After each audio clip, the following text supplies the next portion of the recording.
नमस्कार. डायबिटीज किंवा शुगर असणाऱ्या पेशंटना डाएट कसा असावा? आपण बेसिकली बघितलं जातं ज्यांना शुगर किंवा डायबिटीज आहेत ते गोड खात नाहीत किंवा मिठाई बंद करतात किंवा राईस बंद करतात.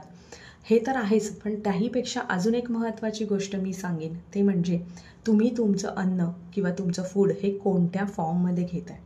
जर तुम्ही 2 पराठेही खात असाल तर त्यामध्ये 500 कॅलरीज असतात.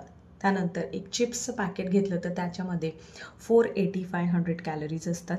बिस्किटचा एक छोटा पॅक घेतला तर त्यामध्येही 440-500 कॅलरीज असतात.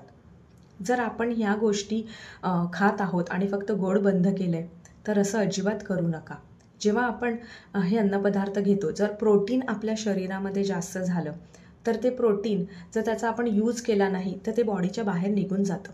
पण जर आपण कार्बोहायड्रेट्स मोठ्या प्रमाणात घेतले तर आणि त्याचा यूज झाला नाही तर ते आपल्या शरीरात चरबी किंवा फॅटच्या पद्धतीने जमा होतात.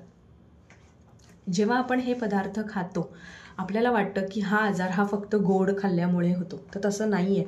हा कार्बोहायड्रेटचं मेटाबॉलिझम जेव्हा बिघडतं किंवा त्याचं संतुलन बिघडतं तेव्हाही हा आजार होतो. तर यासाठी मी सांगेन की ज्यांना डायबिटीस आहे, शुगर आहे, त्यांनी त्यांचा आहार हा ओरिजिनल, रिजनल आणि सीझनल असा ठेवावा. त्यांनी त्यांच्या जेवणामध्ये जे ते फूड घेत आहेत त्याच्या 3 पट जास्त फायबर हे त्यांच्या आहारात ठेवायला हवं. म्हणजे भरपूर प्रमाणात सॅलड त्यांनी घेतलं पाहिजे. जर तुम्हालाही शुगर किंवा डायबिटीसचा आजार आहे तर तुम्ही ह्या टिप्स नक्की फॉलो करा. स्वस्थ रहा, मस्त रहा. धन्यवाद.